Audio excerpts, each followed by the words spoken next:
আজকের ভিডিওতে আমরা দেখব 2025 সেশনে সরকারিভাবে ডিএলএড করার জন্য যেসব ক্যান্ডিডেট ত্রিপুরায় যে 5টি সরকারি ডায়েট কলেজ আছে এবং এই কলেজগুলিতে যারা আবেদন করেছিলেন আপনারা কিভাবে আপনাদের মেরিট লিস্ট চেক করবেন।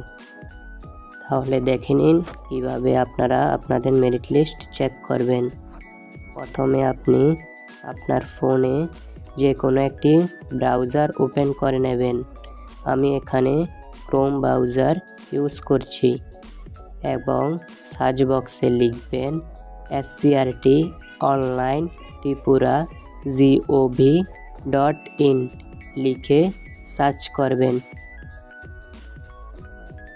সার্চ করার পর আপনি এখানে প্রথম ওয়েবসাইটটিতে ক্লিক করবেন। ক্লিক করার পর আপনি আপনার ফোনের 3 ডট অপশনে ক্লিক করে পেজটিকে ডেস্কটপ সাইড অন করে নেবেন। আমি এখানে অলরেডি করে রেখেছি। করার পর আপনি এখানে ইউজার আইডি দেখতে পারবেন।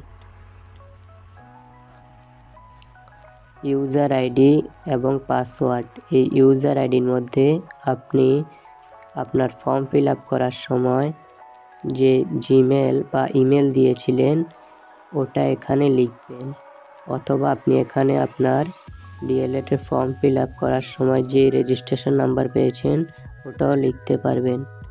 লেখার পর পাসওয়ার্ড লিখবেন, লিখে যে ম্যাথ ক্যালকুলেশন আছে এটার আনসার লিখে লগ ইন অপশানে ক্লিক করবেন। লগ ইন অপশানে ক্লিক করার পর আপনার ফোনে এই পেজটি ওপেন হবে। এখানে আপনি হোম যে লেখা আছে এই হোমে ক্লিক করবেন। ক্লিক করার পর এখানে আপনি আপনার name, father's name, teacher, Gmail ইত্যাদি ডিটেলস দেখতে পারবেন এবং এখানে যে নোটিফিকেশান অপশান আছে এই নোটিফিকেশান অপশানে ক্লিক করবেন। এটি একটি লিঙ্ক দেওয়া আছে, এই লিঙ্কে ক্লিক করার পর একটি পিডিএফ ওপেন হবে। এই পিডিএফটি হলো অ্যাডমিশনের যে নোটিফিকেশান দিয়েছিল ওই পিডিএফ। এখানে অন্য একটি লিঙ্ক আসবে, ওই লিঙ্কটি হচ্ছে মেরিট লিস্টের লিঙ্ক। এখনও মেরিট লিস্ট পাবলিশ হয়নি তাই লিঙ্কটি আসেনি। আপনারা এইভাবে চেক করতে পারবেন আপনার মেরিট লিস্ট। ভিডিওটি যদি ভালো লেগে থাকে তাহলে অবশ্যই চ্যানেলটিকে সাবস্ক্রাইব করে পাশে থাকবেন। ধন্যবাদ।